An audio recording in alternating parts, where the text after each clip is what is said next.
यीशु। प्रभु का धन्यवाद हो आज के इस सुंदर दिन के लिए।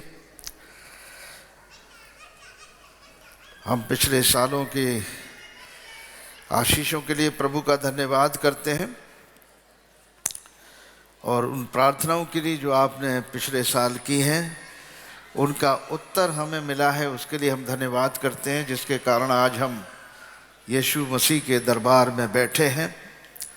ये आपकी प्रार्थनाओं का उत्तर है और इसके लिए परमेश्वर आप सबको बड़ी आशीष बरकत दे।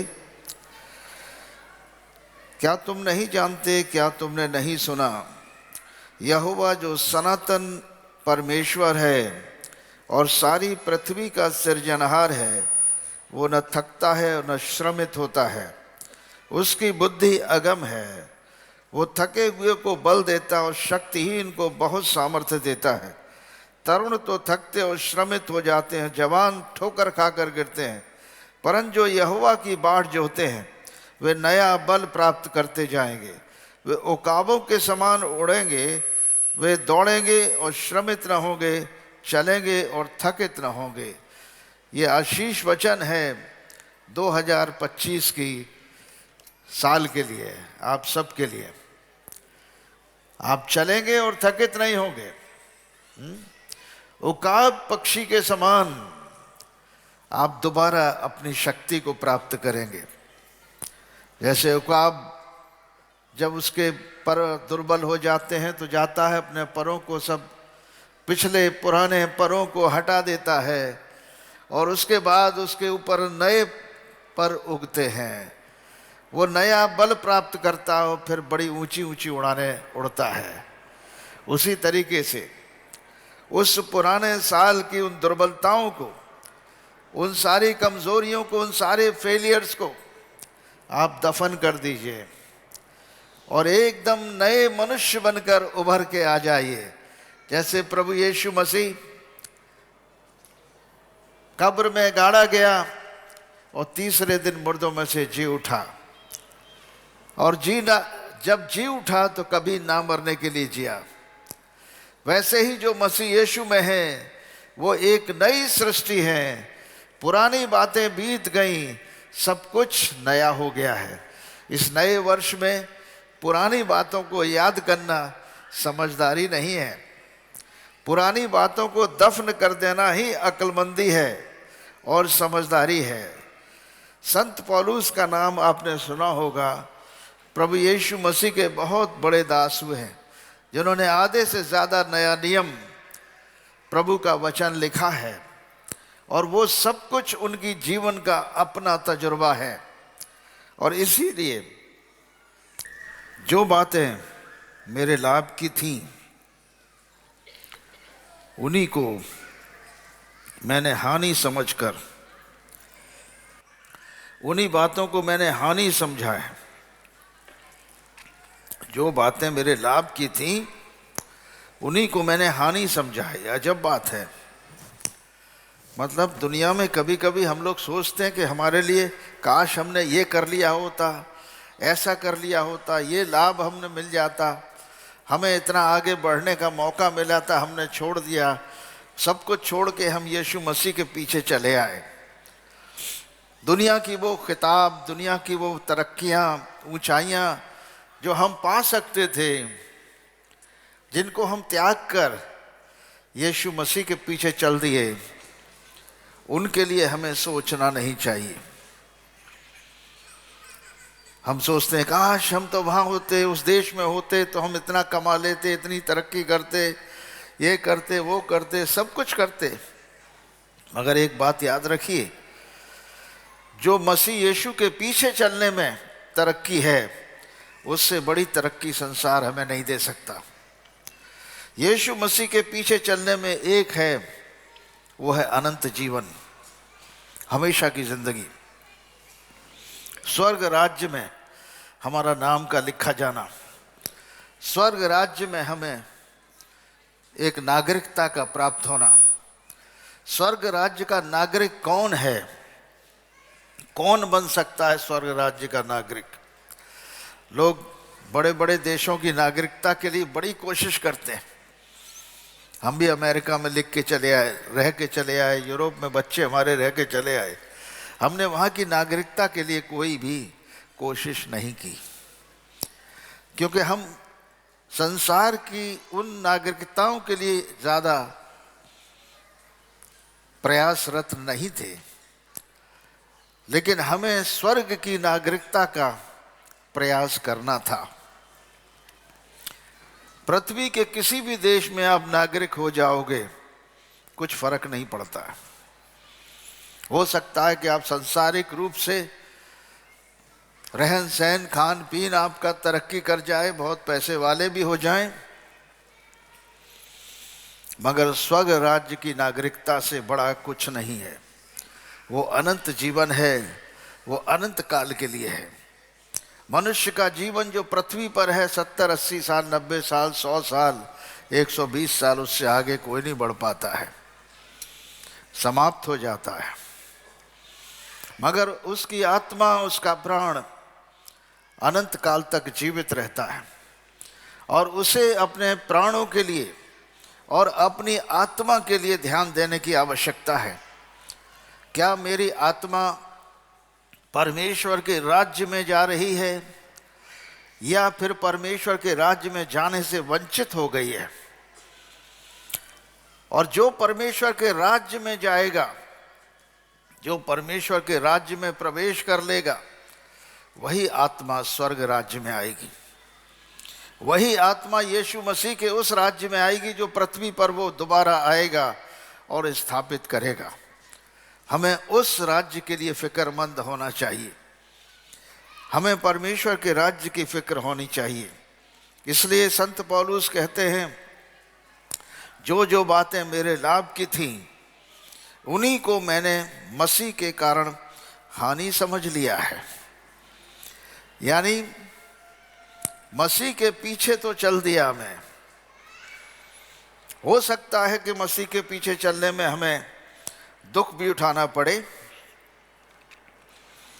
किसी प्रकार के कठिनाइयों का सामना भी करना पड़े, वरन मैं अपने प्रभु मसीह के पहचान की उत्तमता के कारण सब बातों को हानि समझता हूँ, जिसके कारण मैंने सब वस्तुओं की हानि उठाई और उन्हें कूड़ा समझता हूँ, जिससे मैं मसीह को प्राप्त करूं और उसमें पाया जाऊं, न कि मैं अपनी उस धार्मिकता के साथ जो व्यवस्था से है, संसारिकता से है, अपनी उस धार्मिकता के साथ जो व्यवस्था से है, वरन उस धार्मिकता के साथ जो मसीह पर विश्वास करने के कारण है और परमेश्वर की ओर से विश्वास करने पर मिलती है, ताकि मैं उसको यानी यीशु मसीह को और उसके मृत्युंजय की सामर्थ्य को और उसके साथ दुखों में सहभागी होने के मर्म को जानूं,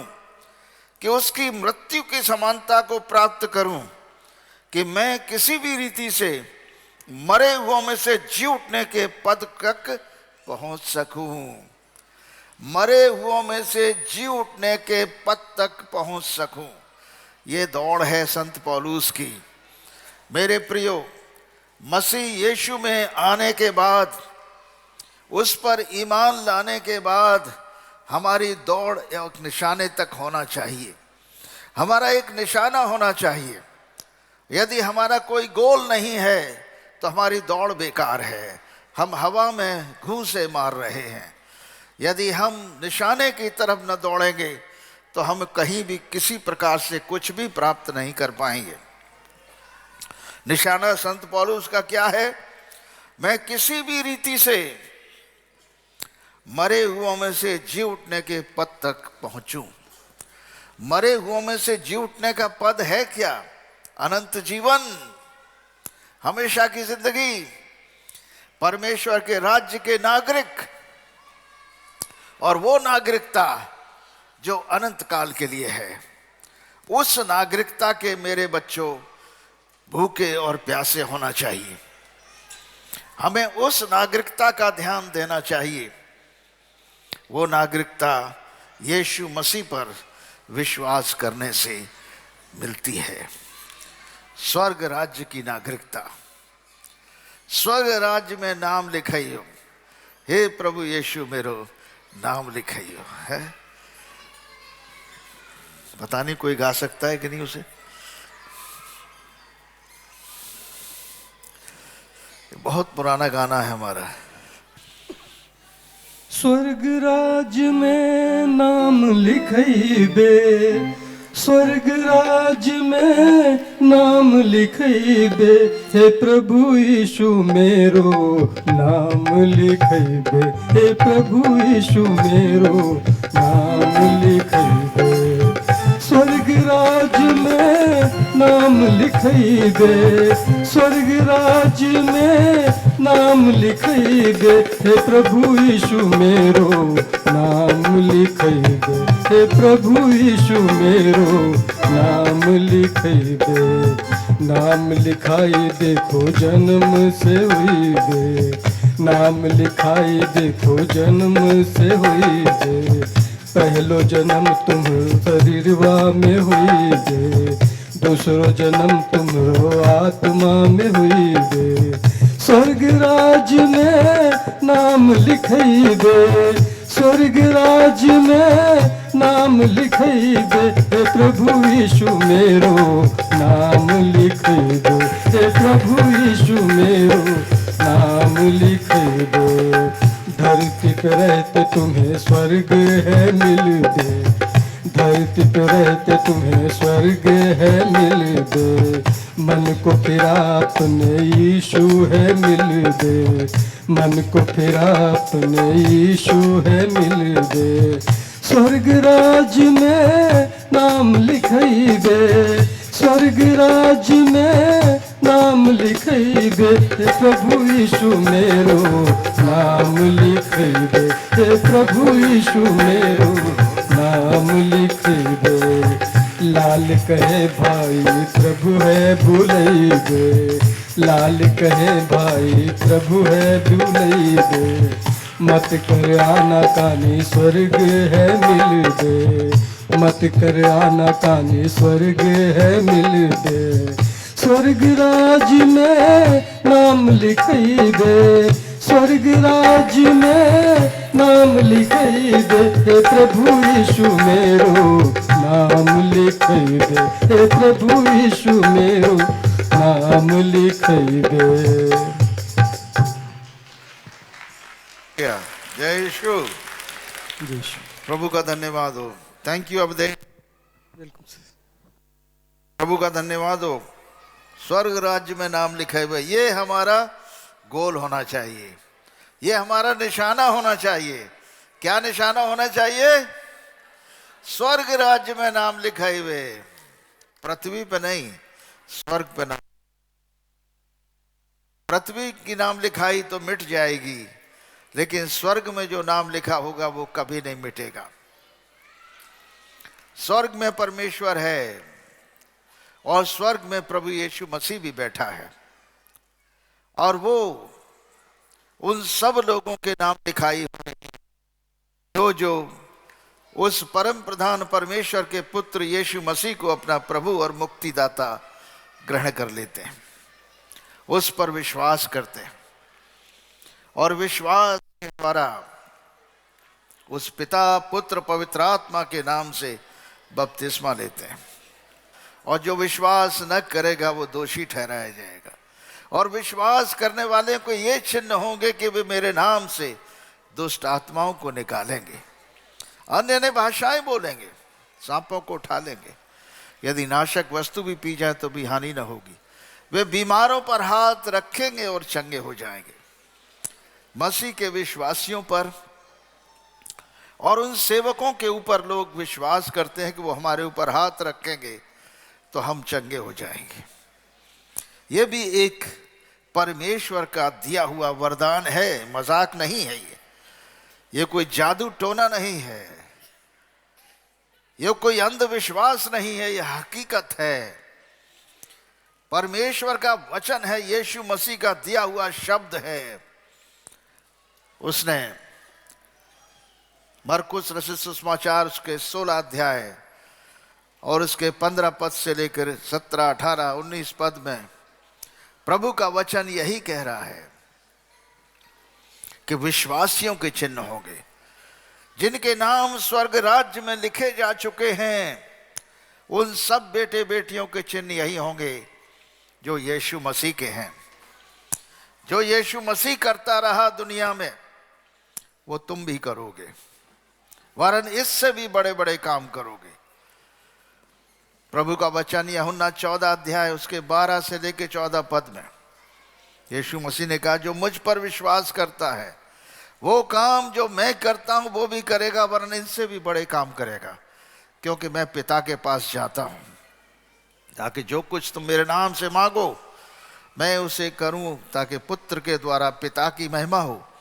यदि तुम मेरे नाम से कुछ भी मांगोगे तो मैं उसे करूंगा।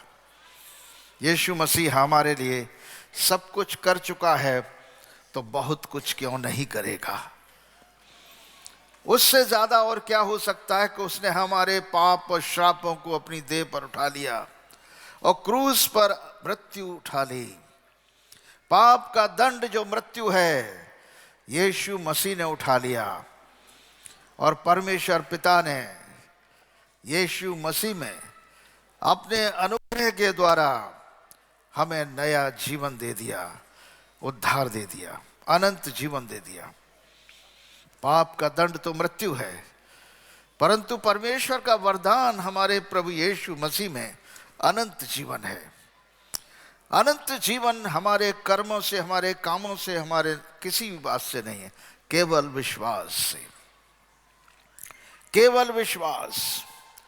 जब हम परम प्रधान परमेश्वर के पुत्र यीशु मसीह पर यह विश्वास करते हैं कि वो संसार में परमेश्वर का मेमना बनकर आया है, जगत के पाप उठाए ले जाने के लिए वो एक मेमना बनकर आया है, ताकि मेमना हमारे गुनाहों के लिए कुर्बान किया जा सके, और उसकी कुर्बानी के कारण हमारे पाप क्षमा किए जाएं और हम एक नए मनुष्य बन जाएं, जो परम प्रधान परमेश्वर की समानता और उसके स्वरूप में होते चले जाते हैं। प्रभु यीशु मसीह के स्वरूप में ढलना, और यीशु मसीह ने जो हुआ वो मृत्यु, मरे हुओं में से जी उठने का पद प्रभु यीशु मसीह ने जो प्राप्त किया है, वो पद हम भी प्राप्त करें। यही हमारा गोल होना चाहिए, यही हमारे जीवन का उद्देश्य होना चाहिए। और 2025 में हम अपना गोल सेट करें कि हम अपने जीवन में विश्वासी जीवन की कुश्ती ऐसी लड़ें, यानी विश्वास का जीवन ऐसा जिएं कि मसीह यीशु की समानता में ढलते चले जाएं, और अंत में हम मरे हुए में से जी उठने वाला पद प्राप्त कर लें। आमीन। संत पौलुस कहते हैं आगे फिलिपियों के 3 अध्याय उसके 12 पद से, ये मतलब नहीं कि मैं पा चुका हूं या सिद्ध हो चुका हूं, पर उस पदार्थ को पकड़ने के लिए दौड़ा चला जाता हूं जिसके लिए मसीह यीशु में मुझे पकड़ा था, जिसके लिए मसीह यीशु ने मुझे पकड़ा था।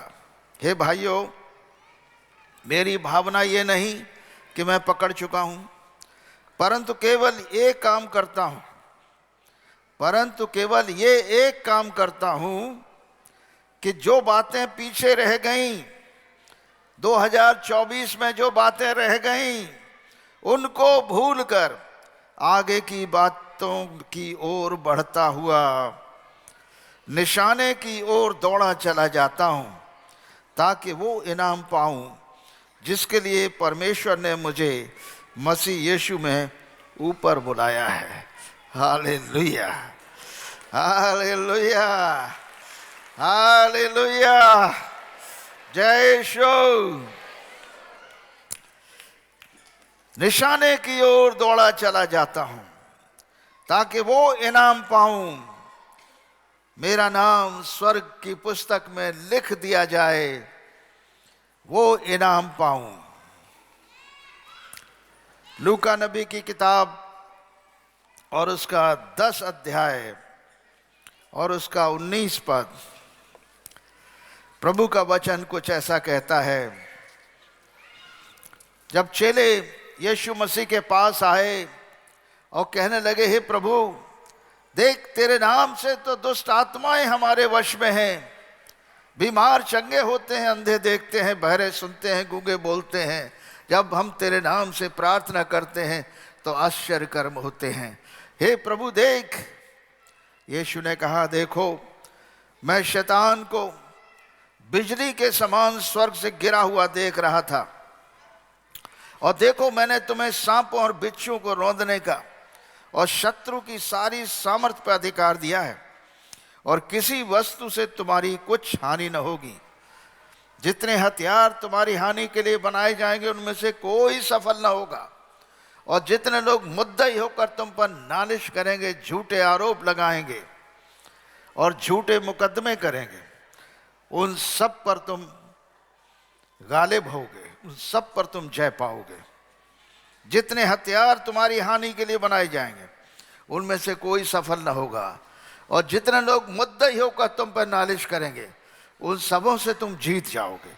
यहोवा के दासों का यही भाग होगा, और हम यहोवा ही के कारण धर्मी हैं, हम अपने कर्मों से नहीं परंतु यीशु मसीह पर विश्वास करने के द्वारा धर्मी ठहराए जाते हैं। आमीन। देखो मैंने तुम्हें सांपों और बिच्छुओं को रौंदने का और शत्रु की सारी सामर्थ पर अधिकार दिया है, और किसी वस्तु तुम्हें हानि न होगी, कुछ हानि न होगी। तो भी इस बात से आनंदित मत हो कि दुष्ट आत्माएं तुम्हारे वश में हैं, परंतु इससे आनंदित हो कि तुम्हारे नाम स्वर्ग पर लिखे हैं। हालेलुया। प्रभु यीशु मसीह ने यह बात बोली है, हमें याद रखना चाहिए। केवल इन कामों से हमें प्रसन्न नहीं होना चाहिए कि हम दुष्ट आत्माएं निकाल देते हैं, हमारी प्रार्थना से बीमार चंगे हो जाते हैं, अंधे देखते हैं, बहरे सुनते हैं, गूंगे बोलते हैं, लंगड़े चलते हैं। इसी में हमें संतुष्टि नहीं करनी चाहिए। हमें आनंदित किस में होना चाहिए कि हमारा नाम स्वर्ग की पुस्तक में, स्वर्ग में लिखा हुआ है, स्वर्ग राज्य में नाम हमारा लिख गया है। यही सबसे बड़ा अचीवमेंट है जीवन का, कि हम किसी भी हालत में हर तरीके से मरे हुओं में से जी उठने का पद प्राप्त करें। यह हमारा गोल है 2025 का। अपना अपना गोल सेट करिए कि हम किसी भी रीति से मरे हुओं में से जी उठने का पद प्राप्त करें, जैसा यीशु मसीह ने प्राप्त किया। आमीन। जय यीशु।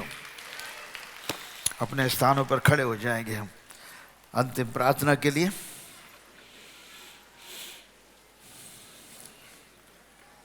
हे परम प्रधान परमेश्वर पिता, परमेश्वर पुत्र, परमेश्वर पवित्र आत्मा, जय जयकार स्तुति और महिमा करते हुए उस पिता का धन्यवाद करते जिसने हमारे वास्ते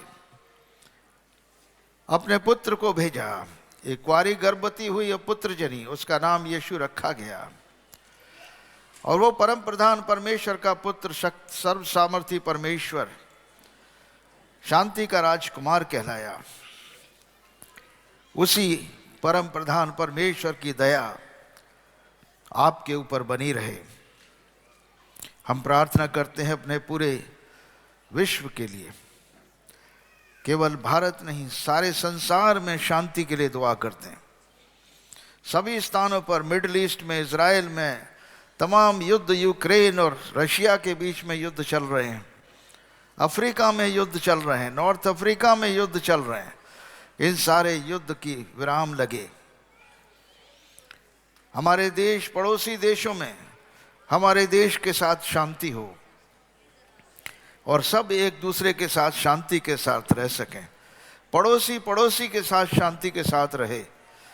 परम प्रधान परमेश्वर की ऐसी दया हो कि हम अपने पड़ोसी से अपने समान प्रेम रखें। हे प्रभु, पवित्र आत्मा की परिपूर्णता हमें दे कि उस परिपूर्णता के द्वारा हम तेरे अनुग्रह को प्राप्त करके तेरे राज्य के योग्य अपना जीवन बनाएं।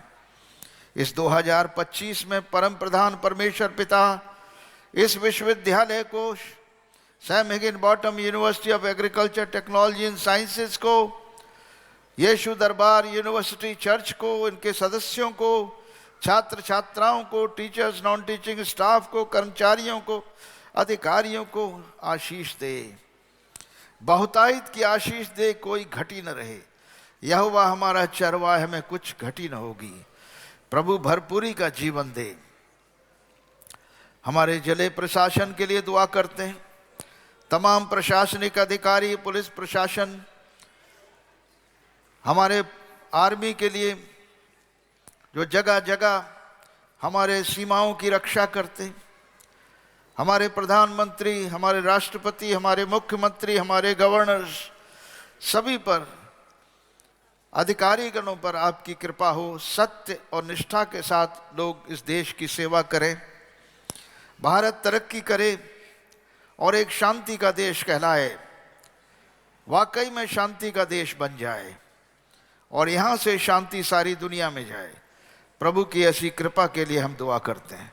हे सनातन ईश्वर, तेरी महान कृपा जो हम पर हुई है, यही कृपा पूरे दुनिया और देश पर हो, हमारे देशवासियों पर हो, हमारे आसपास पड़ोसियों पर हो, हमारे दोस्तों पर, हमारे दुश्मनों पर भी तेरी कृपा हो कि उनके मन बदल जाए, उनका जीवन बदल जाए, वो भी अनंत जीवन को प्राप्त करें, वो भी यीशु मसीह का अनुग्रह प्राप्त कर लें और स्वर्ग राज्य के वारिस हो सकें।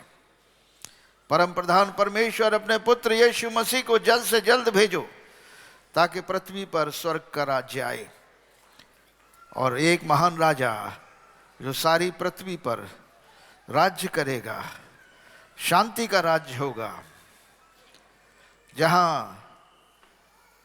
भेड़, बकरियां, शेर, चीता एक ही घाट पर पानी पिएंगे और शेर भूसा खाएगा, बच्चा सांप के बिल में हाथ डालेगा और कोबरा उसे काटेगा नहीं।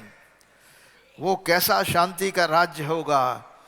वो यीशु मसीह आप ही का राज्य होगा। हम उस राज्य के लिए दुआ करते हैं, इस पृथ्वी पर आए। इस प्रार्थना को हम यीशु मसीह के पवित्र नाम से मांगते हैं, आमीन। अब परम प्रधान परमेश्वर पिता, पुत्र, पवित्र आत्मा अपना हाथ बढ़ाकर तुम्हें छुए, तुम्हें आशीष दे, तुम्हारी रक्षा करे। प्रभु अपने मुख का प्रकाश तुम पर चमकाए, तुम पर अनुग्रह करे। प्रभु अपना मुख तुम्हारी ओर करे, तुम्हें शांति दे, आमीन।